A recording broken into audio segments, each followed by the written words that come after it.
Hi, I'm Angus Kress Gillespie, your host for Old Ways in New Jersey. I'm here today with Gary C. Pavlis, a professor and agricultural agent at Rutgers University for many years. This allows him to work with his number one passion, wine. He served nationally on the board of directors of the American Wine Society and was president back in 1998. Dr. Pavlis is a frequent media spokesperson educating the public. A leading authority on growing grapes in New Jersey, he's been helping the State Wine Growers Association to improve grape varieties since 1984. Dr. Pavlis earned his bachelor's degree and his PhD in plant physiology at Rutgers.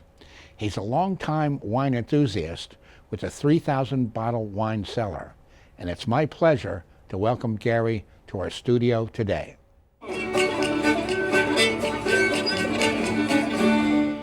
Gary, what was it like growing up in Upper Saddle River in Bergen County? Well, I loved it up there. When we first got there in the late 50s, there were a lot of farms. You'd go to a small farm and say they would be out of green beans or something, and they would say, well, you want to come out in the field and pick some? I wonder if that actually got me started to thinking about the whole farming thing, But Upper Saddle River is a beautiful place, and we loved it up there. The schools and everything. And then you still had the shot of, it was a half an hour away, you can get into New York City. So I really loved it up there.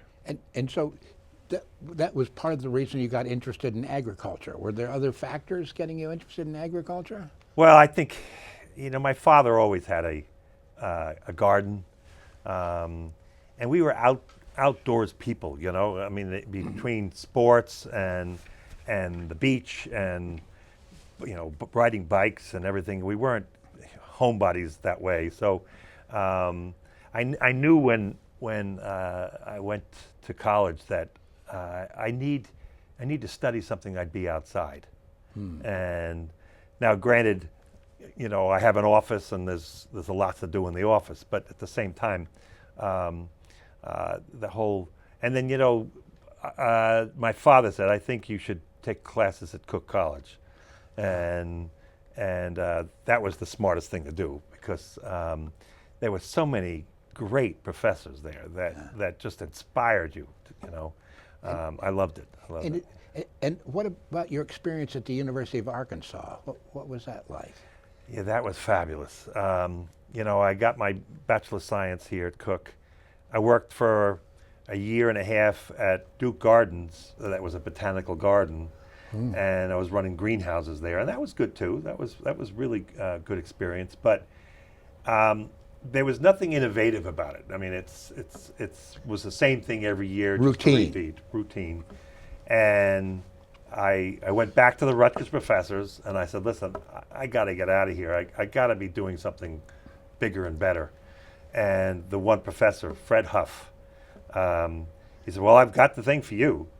And he without even telling me what it was, he got on the phone and called a former student of his that was a professor at the University of Arkansas. And he asked him, have you filled that research assistant position yet? And fellow's name was Jim Moore. Jim Moore said, no, I haven't filled it. And Fred Huff said, it's full. He'll be there in 2 weeks. And I didn't even know where Arkansas was, and it was the smartest thing I ever did because Jim Moore was a small fruit breeder. He was breeding blackberries, blueberries, strawberries, peaches, and grapes. And you were his right-hand man, So you're running all this research and breeding all these fruit crops. And for 5 years, I did that. And also, Rutgers paid for one course a semester that taught your master's. So you got your master's on top of it. And so the Arkansas experience was fabulous from a academic standpoint. I knew, without being there too long, that I'm more of an East Coast guy, New York City and the beaches, and I'm an East Coast guy, So, but from an academic standpoint, it was fabulous. And And then what motivated you to pursue the PhD? Yeah, that's a good one. You know, I really didn't want to do any more college. And one day I went into Jim Moore's as I'm about to finish up, and he says, "Well, your master's about done." He goes, "I guess you got to get your PhD." And I said, "Oh no, I don't think I want to do that." You know. And he says, "Let me explain something to you." He said, "What master's people do at the university is go in every day, the office of the PhD, and said, 'What should I do today?' The PhD people every day go in and say, 'This is what we're doing today.'" He goes, "I know what kind of person you are, and you're not the kind of person that wants to be told every day what to do." And I thought, oh my God, I guess I gotta get the PhD. So I had a 4.0 average at Arkansas, so I got offered PhD, you know, full boat rides in many places, you know, California, and Kansas, Maine, North Carolina. But my father had passed away a few years before, and I really felt like it'd be a good idea to go back home and with my mom, you know, and my brother. So Rutgers offered, and I came back. Well, jumping way ahead, nowadays, what's a typical day like for a county agent like yourself? Well, that's the thing. There is no typical day, which is what I love about it. Oh, okay. You never have 2 days in a row. I mean, the same. I mean, it's pretty amazing. And often you go in and go, oh, "This is what I'm doing today," and you never get to it because you know if a grower calls up and says, you know, mostly work with the blueberry growers and the grape growers. So if you get a grower calls up, like today, this morning actually, say, "Listen, I got a problem. You got to come out. I don't know what the heck this is." You know, well, whatever you thought you were doing, you're not doing anymore. You know, and into the car you go, and off to the farm. You know, and so it changes all the time. Problem solver. Yeah, that's right. Putting out fires. Putting out fires. Yeah. and but that's the cool thing about it, though, is that, you know, you go to a farm and he is distraught. I mean, it's, oh my God, what's happening here? And you go in there and go, "My whole farm got red leaves on top of the blueberries, you know, like this." And I said, "Well, all right, I'll come out." I took a look and I go, "This is no problem. Don't worry about it. It's just that it got into the high 40s and blueberry leaves turn when it's that cold." I said, "So you don't have to worry about this." He goes, "Oh, thank God." You know, I mean, it's, you know, and it's great to go home and go, you know, you took this fellow that was really upset and you totally killed that. It was great. You know? He was agitated. Oh yeah, he thought he had to go spend a lot of money and put a big spray on, or, you know, and you basically, nope, you don't have to do anything. Just now he can just go to bed at night and fall asleep. That's right. Yeah. That's right. So what is the biggest challenge you face in that work? Biggest challenge? Well, you know, I think the biggest challenge is, it seems to me, I have an awful lot of balls that you're keeping in the air. You know, you're putting on educational meetings for the growers in the blueberry industry and for the grape industry. You're members of the professional societies. You're giving talks to all kinds of different groups, grower groups, etc. You know, you're doing research, so you have to put, you know, this application on or that application on, and so it's. I think the toughest thing is just time management. You know, because, you know, 15 things have to be done this week, and really there's only time for 10. You know, so how are the other 5 getting done? To me, that's the toughest part. You know, and I think that is the toughest part, because like this week, for instance, it was just all week long you're going, okay, where will this fit? Where will that fit? Where will this fit? You know, I mean, as a result, though, you never get bored. I mean, you know, I mean, you know, when I was a grad student, I always got the New York Times every day and read the New York Times. You know, I don't have time to read the New York Times anymore. You know, occasional article online, but you know, yeah. I mean, it's just too many balls in the air. Yeah. So, how do you measure the success of your programs? Well, of course, Rutgers wants you to measure the success. Accountability. It's called impact, Yeah. right? It's called impact. So we actually have to do that. In that, if you're doing a research project and you may ask the growers, well, what did you know about this before? And now that we've done this research and we've given you these answers, what do you know about it now? And that measures impact. Okay, so we literally can get numbers on impact. But the other thing is that it's bigger than that. I think that I've worked with people that wanted to start wineries in the state. And Yes. And that's a lot of what I've done. I've met some of them. Yeah, that's right. Yeah. And it's a fantastic thing that somebody comes to you, and usually I have them meet me for lunch, and we'll sit down and they want to know what grapes to grow and where to grow it and what's it going to cost and blah blah blah. But and you go from there to 2 years later, you go to the winery and there's 1,000 people there, and a beautiful building and a beautiful vineyard, and so you've planted this seed, and helped it grow along the way, and so to me that's a great part of this position. Maybe it's the most rewarding aspect of the job. It certainly is one of them, absolutely. Yeah. Absolutely. Are there others? Well, I think there's always, for instance, I gave a talk 2 days ago to master gardeners in Monmouth County, and it was at a winery.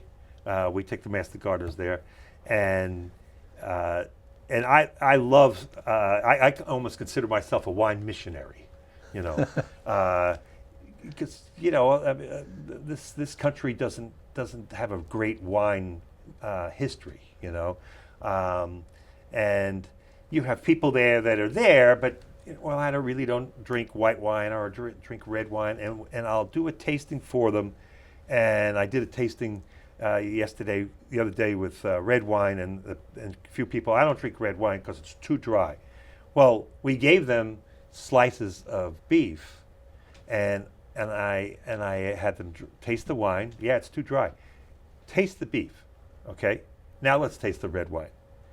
Do you notice how it's not as dry anymore? Because the fat of meat actually absorbs the tannins, the dryness of the meat, of the wine. So they were amazed. They were amazed at this. So I mean, it's that's education. That's what we do. And that's a great feeling. And then when they come up afterward, I never knew that. So that kind of inspires you to just keep going. Like you and I were talking before about no desire to retire. Well, because how am I going to get that great feedback? What if I retire? I mean, I want that feedback. Yeah. Because I think it's a great thing to feel like you've had a positive impact on things. And how do you keep up to date with the latest research, Gary? Well, the beauty of that is that one, you do belong to professional organizations. I belong, for instance, to the American Society of Enology and Viticulture. The national meeting is in Georgia in July. So, I'll hear 30 different research talks. Also online now, you get talks all the time. And then when I sponsor a blueberry grower talk or a grape talk, I'm bringing in all these speakers. And so that's a great thing too, because the growers are learning, but so am I. And so you're right. I mean, you can't say, okay, I walked out of Rutgers 40 years ago. I have this knowledge. I know it all, and that's all there is to it. No. It's not that simple. No. Do you collaborate with other New Jersey agencies? Yes. One of the things setting up the wineries was I worked with people from the NRCS as far as soils, and because you got to know what soils you have. What's NRCS? There's a good idea. what was it? Crop science, regional crop science, national research crop science. I think. Okay. And but they are good on, and they have all kinds of programs to help with like irrigation and those kind of things. So that, but they helped me as far as we'd go out and somebody says, I have a piece of land, I want to grow grapes here. What do you think? Well, when you bring them along and I go, then we can really analyze the place. Yeah. And I know we went to a place in Salem County one time, and one thing they brought was this hand borer, so you could spin it and dig down 6 feet. And we did it the one time, and at about 12 inches, the hole just filled up with water, And so the fellow asked, well, so what do you think? I said, I think you better move, You're not growing grapes here. But yeah, I mean, we work with, of course, the New Jersey Department of Agriculture and other organizations. Sure. We touched on this before, but how do you balance these conflicting priorities in your schedule? Well, I mean, you've got to learn to prioritize. I mean, this can wait. This can wait. When a grower calls and he thinks, all hell's breaking loose. You don't tell him, I think I could show up in 2 weeks, you put out the fires. Right. And I make it a point, if someone calls my office and is asking for me, I'm going to get back to them within 24 hours, I make it a point of that. Yeah. I don't want anybody to ever say, well, I called Gary, but he never got back to me. Ooh. Ooh. Ooh. I never want to have anybody have to say that. And so I think that is the main thing. You have to prioritize this stuff, and unfortunately, things that really need to be done. For instance, my secretary in the county, you have to send in monthly vehicle reports. When you used the car, what was the mileage, this kind of thing. My secretary says, you haven't given us a vehicle report in the last 4 months. Ooh. So that fell on the priority, but you still got to get it done. Yeah. At some point. What are the most pressing issues facing New Jersey wineries today? Well, the one thing that's happened, and it's different than it used to be.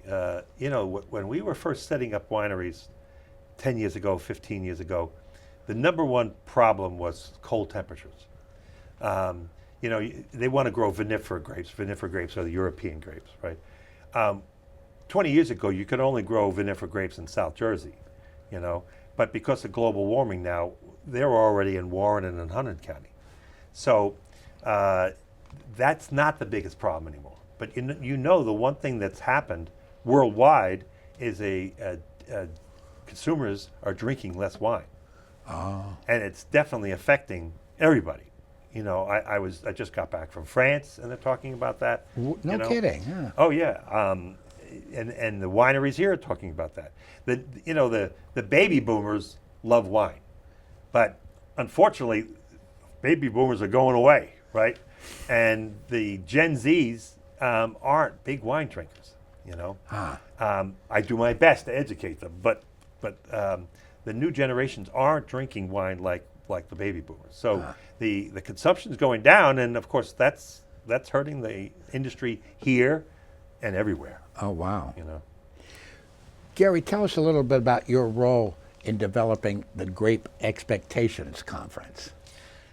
When we started it, there were 12 wineries in New Jersey, but the thing was, wineries are being started by people who knew nothing about growing grapes, nothing about making wine.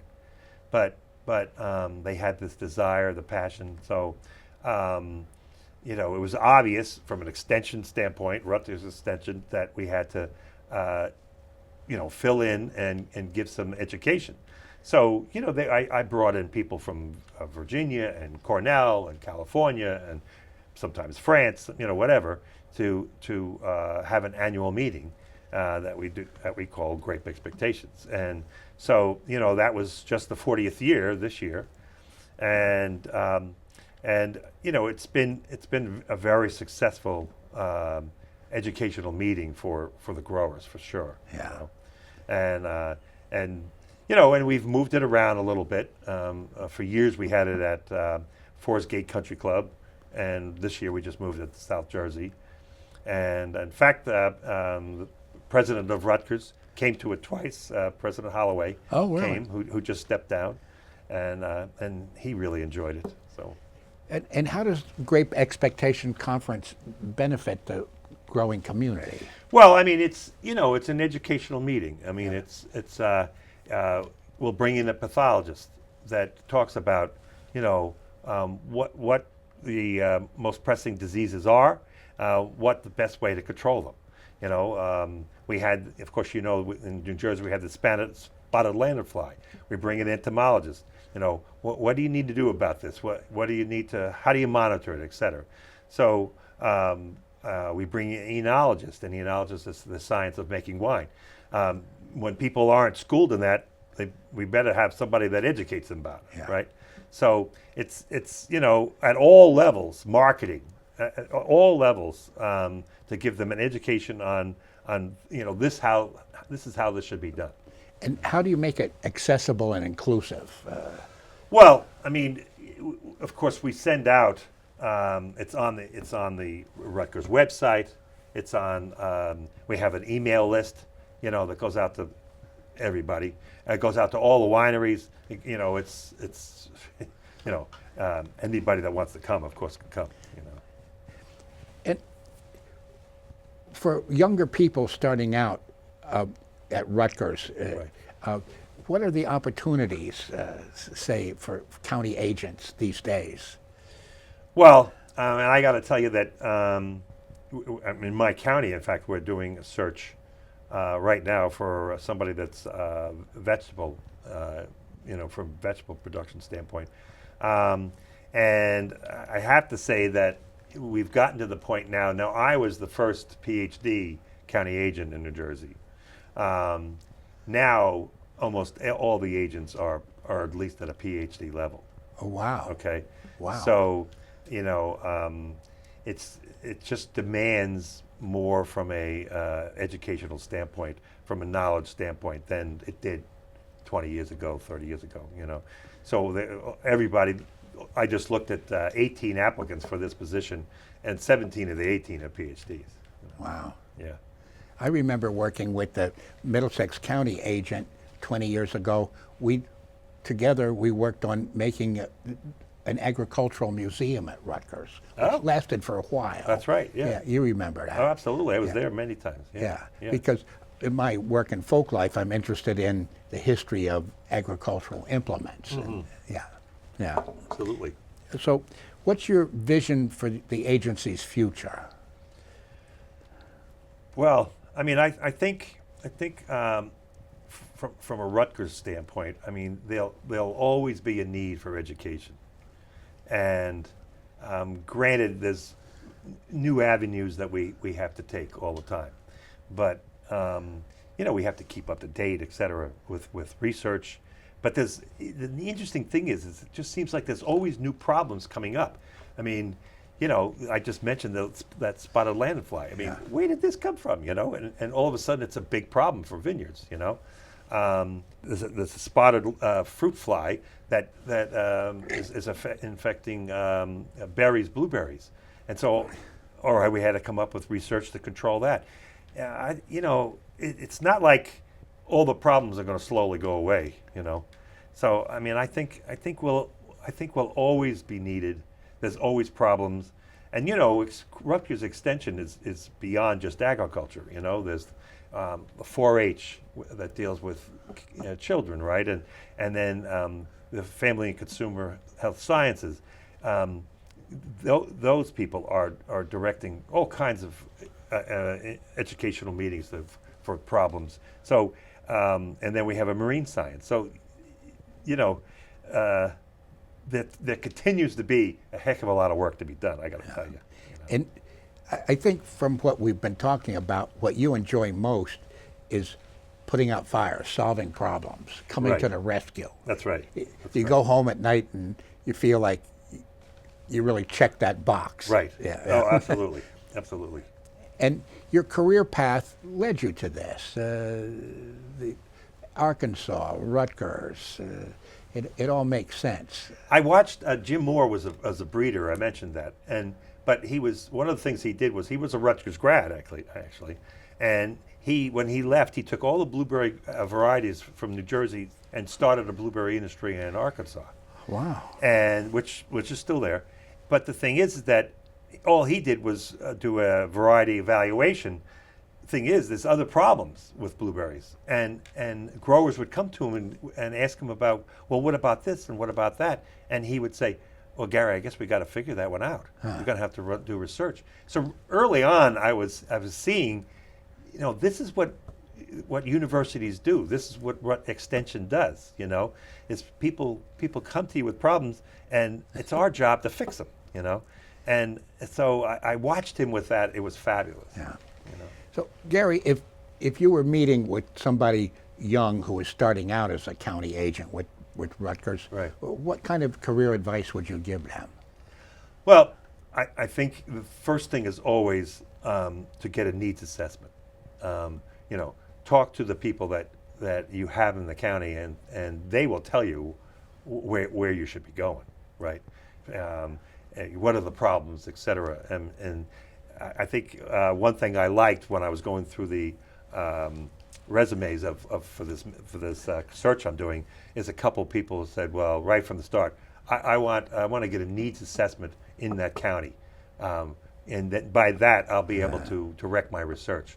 And I think when you can't live in this bubble, okay, this academic bubble, and you definitely can't live it from a county agent standpoint.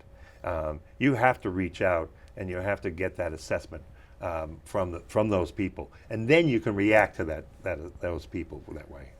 Yeah, and from everything you've told me, it looks like the future for county agents is bright because the problems aren't going away. They aren't going away.